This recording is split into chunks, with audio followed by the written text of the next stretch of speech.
કેમ છો વિદ્યાર્થી મિત્રો? કરિયર એમના ડિજિટલ પ્લેટફોર્મમાં આપનું હાર્દિક સ્વાગત છે. અત્યારના ફેઝમાં ઘણા બધા વિદ્યાર્થીઓ એવા હશે કે એ લોકો મોક આપે છે અને પછી નિરાશ થઈ જાય છે. એનું રીઝન એક જ છે કે મોક તમે આપો છો પણ એની પછાડીનું રીઝન્સ તમને ખબર છે? કરિયર એમ તમારા માટે લાવી રહ્યું છે એક સિમ્પલ વસ્તુ, એક સિમ્પલ સ્ટ્રેટેજી છે. તમે હેડિંગ જોઈ શકો છો કે સીસી પ્રિપેરેશનમાં મોક ટેસ્ટ એકલી જરૂરી નથી, પણ એના માટે શું કરવું જરૂરી છે. ઘણા બધા વિદ્યાર્થીઓ અત્યારે જે ફેઝમાં છે અત્યારે એકચ્યુઅલી એક્ઝામના મૂડમાં છે અને મોક લખો તો જ થશે, બરાબર છે. પણ મોક ખરેખર શું છે તેના માટેની એક સરસ સ્ટ્રેટેજી તમારા માટે છે કે મોક ટેસ્ટ એ નિયમિત આપવાની વસ્તુ છે. ઓબ્વિયસલી તમે એક ટેસ્ટ આપો અને પછી એમ કરો કે ડાયરેક્ટ હું પરીક્ષામાં ટીક મારી આવીશ તો લગભગ ઘણી બધી તકલીફો થાય. એક તો તમે એ ચેક કરવા માટે આવેલા છો કે 2 કલાક તમે બેસીને એક્ઝામ આપી શકો છો?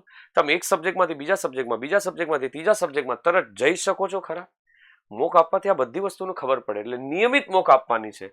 જો એમાં કોઈ તમારી ભૂલ રહી જાય ને તો એને શોધવાની છે. કયું ચેપ્ટર્સ એવું છે? તમે 4-5 મોક આપો એટલે તમને ખબર પડે કે મારી અંદર કયા કયા ચેપ્ટર્સમાં ભૂલ છે ને કયા કયા ચેપ્ટર મારા નબળા છે. એને શોધો, અલગથી પ્રેક્ટિસ કરો, ફરી પાછો આવો.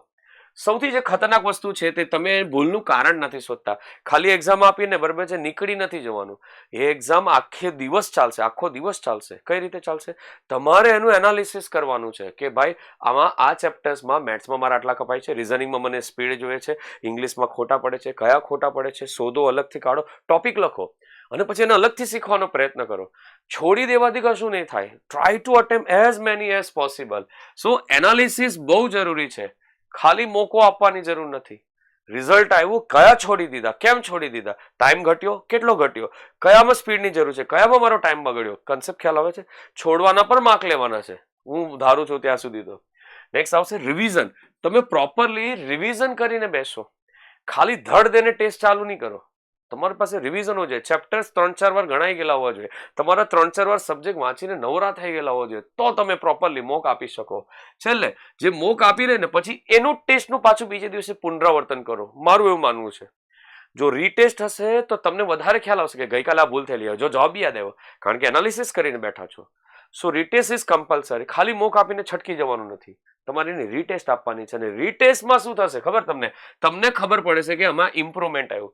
ગઈકાલે માર્ક આવ્યા એના કરતા વધ્યા કારણ કે મેં ભૂલો સુધારી છે. એકચ્યુઅલી એ બહુ સરસ ટેગલાઇન લખી છે કે મોક આપો, ભૂલો શોધો, સુધારો અને ફરી ટેસ્ટ આપો. 100% તમે સીસીની પ્રિલિમ્સ પાસ કરશો. આ જ રીતની વસ્તુ બરાબર છે તમે મેઇન્સમાં પણ અપનાવી શકો. આઈ હોપ તમને આ શોર્ટ વિડીયો ગમ્યો હશે. તમે અમારી ચેનલને લાઈક કરો અને સબસ્ક્રાઇબ કરો અને કન્ટેન્ટ ગમે તો બરાબર છે તમારા મિત્રોને પણ જણાવો. Thank you.